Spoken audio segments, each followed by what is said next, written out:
Hey guys, it's your best boxing friends. I'm Kelsey. This is Rachel. Rachel, they've released the Golovkin on DAZN, and I'm super excited about it. And I want to know, what do you think about it now that all the legitimate middleweight titles are all attached to fighters who are all part of DAZN's stable of fighters.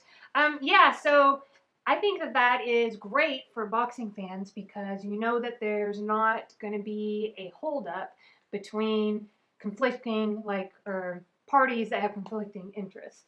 Yeah. And so I also think that it's a great promotional opportunity for DAZN because now they can really market Canelo and Golovkin. Yeah. Specifically, depending on what happens with Canelo Jacobs, right? And Anthony Joshua, but, or even Jacob and Jake. Yeah, they have huge stars that they could market. However, those work out. Well, I meant within this division because if you're going to market to promote up to a rematch between Canelo and Golovkin, you now have the opportunity to just throw all your marketing at that, which I mean does a lot for the fans and what you want them to get excited about. So me, I'm not particularly all that enthused about a Canelo Golovkin rematch at this point. Yeah.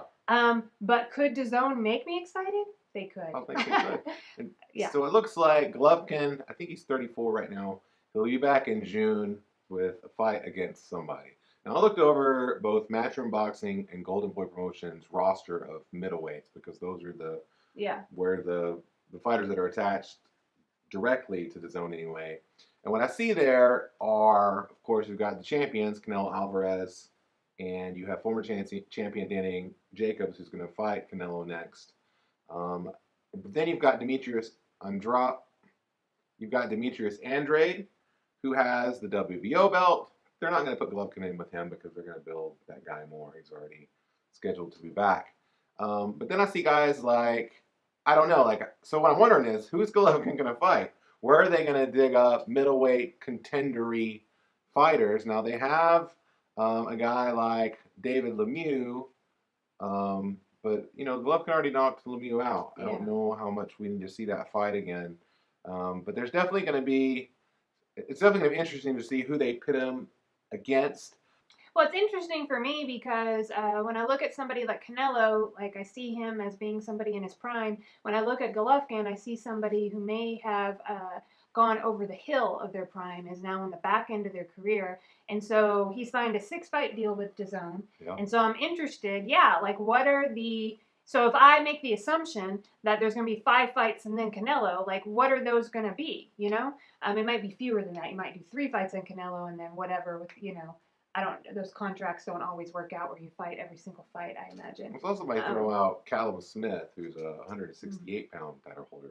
One of the good 168-pound legitimate title holders. Yeah, you can go up and down the weight class. Yeah, I just don't know if you're going to risk losing a potential rematch, at least as big as it could be, with Canelo Alvarez by putting him in with a dangerous fighter like that who's going to be bigger than Golovkin in a weight class he's not comfortable with. Well, what would also be interesting is, so I'm saying that they have this promotional opportunity with a rematch, but it would also be kind of nice if they didn't put all their eggs in that basket and instead let the fighters prove themselves in the ring and so Golovkin's, we're not trying to build him up or he's already made his stake in the boxing world. We should be able to Golovkin should be able to fight anybody at this point. And just let the chips fall where they may. You know what? If Golovkin can't hold up to the opponents before he gets another chance at Canelo, then he doesn't get that chance at Canelo, and maybe we're okay with that. So honestly, I'd like from DAZN and other interested parties to do what's best. Yeah. And I think that would be what's best because you could definitely play this where you're we want the Canelo Golovkin rematch, so let's do everything, and then that means we're gonna get a bunch of fights with Golovkin and with people that what do they call them, tomato cans? Yeah, and maybe you're right because if they were trying to just build fighters, they wouldn't have Canelo Alvarez fighting Gennady Jacobs. That's a really difficult fight if you're looking to back an underdog a pretty big underdog, but still somebody that could actually win a fight. Jacobs is a pretty legitimate fighter. I could see him beating Canelo. So it's hard to know if that's coming mostly from Canelo. We've watched him his whole career take on like all opponents. Yeah. Or if it's, also the people he has around him that are doing that, All in all, though, I think it's great for the sport. Big fights. All the middleweight belts are with fighters attached to DAZN. That's great for boxing. That's great for the middleweight division. And really, if you look at DAZN with the middleweight division as good as it is, which is with the biggest stars, that's Canelo Alvarez and Gennady Golovkin.